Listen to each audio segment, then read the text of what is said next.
الحمد لله رب العالمين أشهد أن لا إله إلا الله وحده لا شريك له الملك الحق المبين وأشهد أن محمدًا عبده ورسوله المبعوث رحمة للعالمين اللهم صل وسلم وبارك على سيدنا محمد وعلى آله وصحبه أجمعين أما بعد فيا عباد الله أوصيكم وإياي بتقوى الله فقد فاز المتقون قال تعالى في القرآن الكريم يا أيها الذين آمنوا اتقوا الله حق تقاته ولا تموتن إلا وأنتم مسلمون صدق الله العظيم. Hadirin jamaah salat Jum'ah Masjid Al-Hidayah yang saya muliakan, dalam kesempatan ini saya akan menyampaikan khutbah dengan judul bersyukur atas karunia dan ujian yang diberikan Allah kepada kita semua. Judul ini saya pilih sebab sebagian besar di antara kita ini mau bersyukur ketika mempunyai tujuan atau keinginan yang terkabul. Tetapi ketika ada ujian atau musibah, jarang di antara kita yang mau bersyukur. Sebagai bahan renungan akan saya sampaikan Al-Quran surat Maryam ayat 23 hingga 25 yang menerangkan bagaimana Allah memberikan karunia sekaligus ujian kepada seorang perawan suci, yaitu Sayyidatina Maryam. Hadirin jamaah Jumu'ah yang saya muliakan, andaikan cicak itu adalah manusia, maka sudah sejak lama dia akan berteriak, wahai Allah, Engkau telah salah merancangku. Aku hanya bisa diam-diam merayap, sementara makananku bisa terbang kemana-mana. Tetapi itulah cicak para hadirin. Tugasnya hanya diam-diam merayap. Sementara Allah lah yang mendatangkan nyamuk. Betapa tidak sebanding antara ikhtiar cicak yang hanya diam-diam merayap dengan perjalanan nyamuk yang begitu panjang, jauh, berliku, dan lebih dahsyat dibanding hanya diam-diam merayap. Nyamuk bisa pergi kemana-mana, terbang kemana-mana, tetapi Allah lah yang mengarahkan nyamuk menuju ke cicak sebagai makanannya. Hadirin, sebagai renungan, marilah kita ikuti perjalanan sebutir garam dalam mengemban titah Sang Pemberi Rezeki untuk mengasinkan lidah kita. Setelah penantian panjang, terombang-ambing di tengah lautan, sampailah ia di pesisir-pesisir pantai, hingga petani garam membelokkan ke tambak-tambak mereka. Dengan penuh ketaatan, garam ini dijemur hingga mengkristal, kemudian dibawa ke pabrik untuk diolah dan dikemas. Singkat cerita para hadirin, garam itu sampai di toko-toko kecil di sebelah rumah kita. Kemudian seorang wanita membelinya untuk dilarutkan ke dalam masakan. Setelah masakan terhidang, panggilan kepada kita bahwa masakan sudah siap, kemudian kita hanya bergerak pelan menuju ke ruang tamu untuk menyantap hidangan. Sekali lagi, kita hanya bergerak pelan untuk menuju ke ruang hidangan, untuk menyantap hidangan yang sudah siap. Segala puji bagi Allah, betapa dahsyatnya Allah yang telah mengatur perjumpaannya dengan kita. Tetapi jarang di antara kita yang mau bertafakkur, mau berpikir atas rizkinya itu. Seakan-akan semua yang kita terima setiap hari adalah hak diri yang tidak boleh dikurangi, bahkan dikurangi sedikit itu seakan-akan menjadi hak kita tanpa harus bersyukur.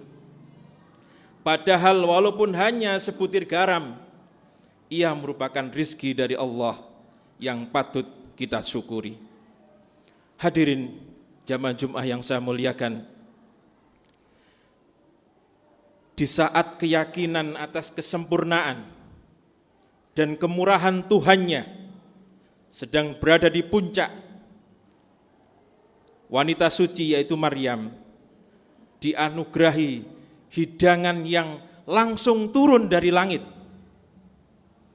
hingga seorang nabi pun dibuatnya takjub, sebab seorang nabi ini belum pernah diberi hidangan yang langsung turun dari langit. Sementara ada orang biasa, masih muda, wanita, ini sudah diberi keistimewaan oleh Allah, yaitu diberi hidangan langsung turun dari langit. Namun setiap insan dikaruni ujian, pun juga setiap ujian mengandung karunia.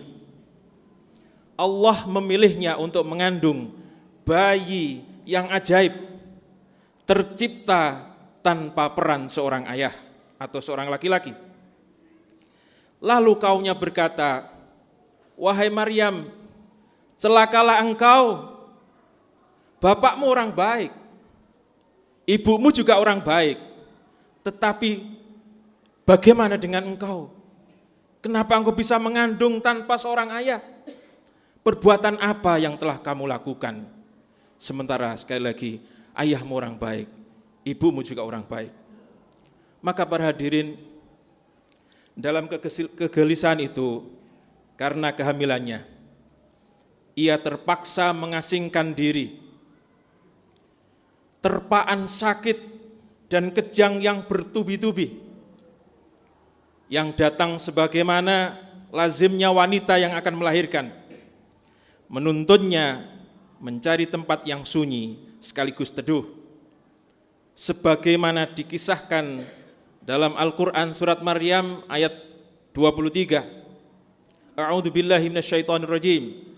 Fa'ajahal makhadu ila jid'in nakhlah qalat ya laitani mittu qabla hadza wa kuntu nasyam mansiya. Maka rasa sakit akan melahirkan anak memaksa ia bersandar pada pangkal pohon kurma. Lalu ia mengatakan, "Aduhai, alangkah baiknya andaikan aku mati sebelum ini dan aku menjadi barang yang tidak berarti lagi dilupakan." Inilah hadirin kalimat yang mengisyaratkan penyesalan atas ketetapan Sang Pencipta. Lalu Allah mengutus malaikat Jibril sebagaimana dikisahkan dalam Al-Quran surat Maryam ayat 24-25. A'udzu billahi minasyaitonir rajim. Fanada min tahtiha alla tahzani qad ja'ala rabbuki tahtaki sariyya wa huzzi ilaiki bijid'in nakhlah tusaqit 'alaiki rutban janiyah. Maka Jibril menyeru dari tempat yang rendah, "Janganlah engkau bersedih, sesungguhnya Tuhanmu telah menjadikan anak sungai di bawahmu. Dan goyangkanlah pangkal pohon kurma itu ke arahmu, niscaya pohon itu akan menggugurkan buah yang sudah masak kepadamu. Hadirin jamaah Jumat yang saya muliakan, dari uraian di atas bisa kita ambil kesimpulan atau pelajaran. Pertama, betapa tidak sebanding antara ikhtiar kita dengan cara Allah mengirimkan rizkinya kepada kita. Kita hanya baru saja merenungkan sebutir garam.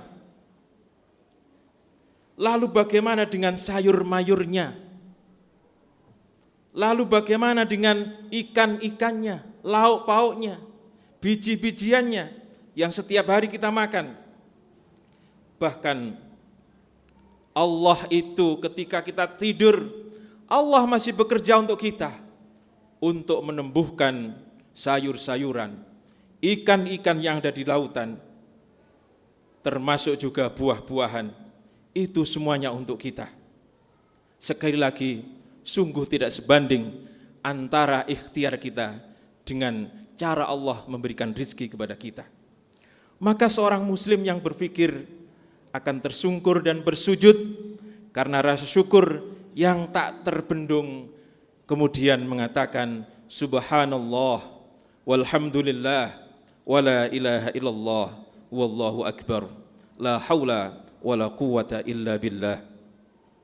Pelajaran kedua, bagaimana mungkin seorang wanita lemah, berdarah-darah karena baru saja melahirkan, mampu mengguncang pohon kurma.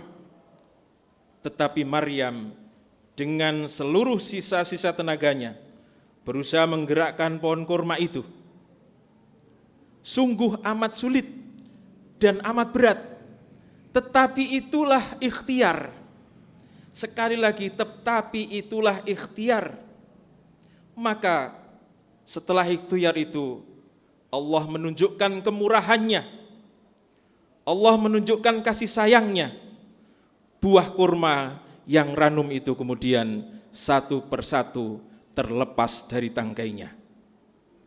Pelajaran ketiga, tak sebagaimana ketika Maryam berada di mihrab dengan iman yang memuncak dan ibadah yang terjaga. Allah menurunkan hidangan langsung dari langit.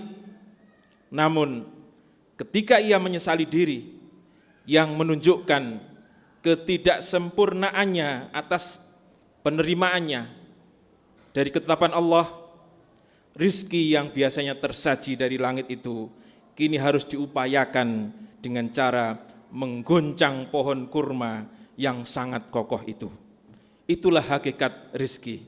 Maka semoga kita selalu dibimbing oleh Allah Subhanahu wa taala untuk menjadi orang yang bersyukur, baik ketika kita menerima karunia maupun ketika kita menerima ujian. Semoga khutbah ini bermanfaat. Aqulu qouli hadza wa astaghfirullah li wa lakum innahu huwal ghafurur rahim.